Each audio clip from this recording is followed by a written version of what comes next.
Bogotá, Colombia, tenemos a la licenciada Paola Andrea Holguín, quien es senadora por el Centro Democrático de Colombia, ex asesora del presidente Álvaro Uribe.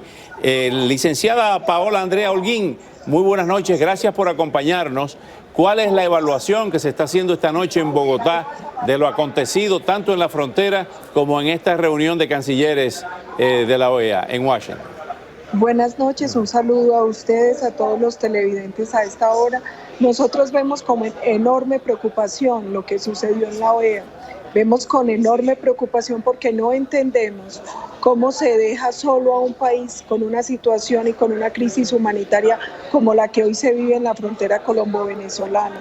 Nosotros no sabemos qué prima hoy en esta organización que tiene como principios la democracia, la seguridad, el desarrollo, los derechos humanos, y lo que hoy se vive en la frontera es muy grave y requiere la cooperación y la participación de todos los países miembros de esta organización americana. A nosotros nos preocupa la actitud cómplice de muchos de estos países con la dictadura de Nicolás Maduro en Venezuela, y creemos que en parte el que se negara esta reunión de cancilleres obedece a esa situación que se viene presentando. Licenciada, desde mucho tiempo atrás. ¿Fue suficientemente enérgico el presidente Santos desde un principio con esta crisis o se tardó mucho en ir a la frontera, en ir a Cúcuta y tratar de presionar internacionalmente lo que estaba haciendo el gobierno de Venezuela? Lamentablemente hasta ahora la postura del gobierno colombiano ha sido una postura débil y tardía. Hace pocos minutos se dio una locución presidencial en la que por fin el primer mandatario anunció que se va a denunciar ante la Corte Penal Internacional, ante las Naciones Unidas, la situación porque mire, la situación de frontera es muy grave. Aquí hay un delito de lesa humanidad que es xenofobia. A los connacionales nuestros, por el solo hecho de ser colombianos, se les está deportando, se les está maltratando, hay muchas denuncias.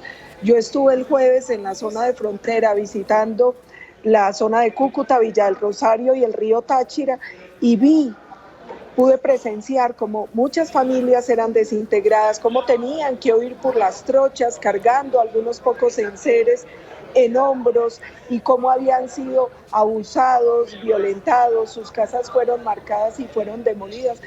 ¿Temen ustedes, senadora, temen ustedes una escalada militar en la frontera entre el ejército de Colombia y el ejército de Venezuela? Nosotros tenemos una preocupación porque uno nunca sabe cuál puede ser la reacción de Nicolás Maduro.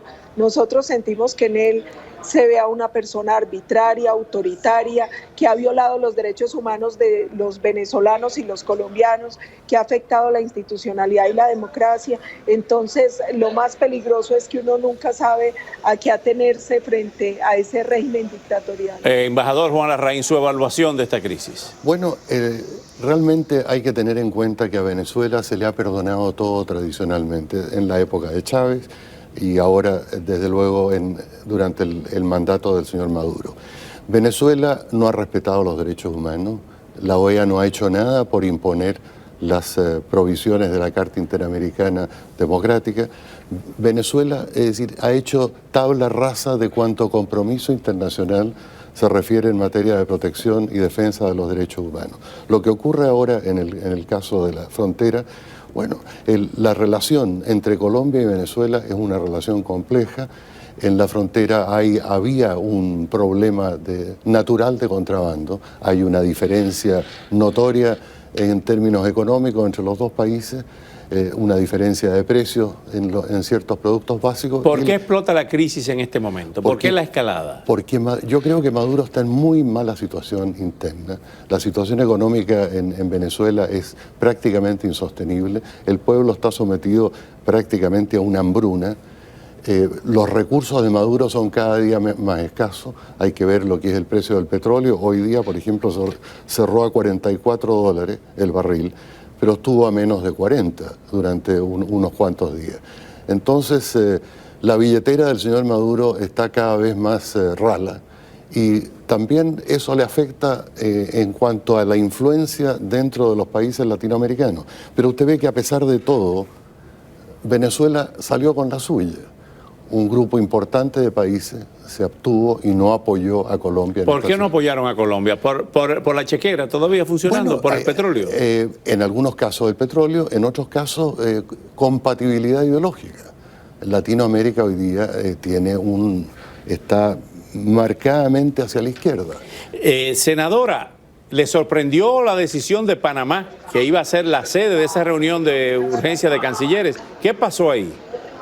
A nosotros nos sorprendió un poco, pero hay varias cosas importantes. Una, cuando se dio la declaratoria de Panamá como paraíso fiscal por parte de Colombia, una decisión que en su momento a nosotros nos pareció apresurada, hicimos la crítica en el Congreso de la República, pero además yo creo que hay varias cosas. Uno, está muy bien señalar que todavía hay muchos países que tienen una dependencia económica o le deben favores a Venezuela, hay otros que tienen afinidad ideológica y definitivamente al gobierno colombiano le faltó ser mucho más claro y ser mucho más, entre comillas, agresiva o en la diplomacia para lograr una votación a favor de nuestro país. La crisis humanitaria es muy grave y a nosotros lo que nos sorprende es la debilidad de nuestro propio gobierno para defender a nuestros connacionales hasta ahora.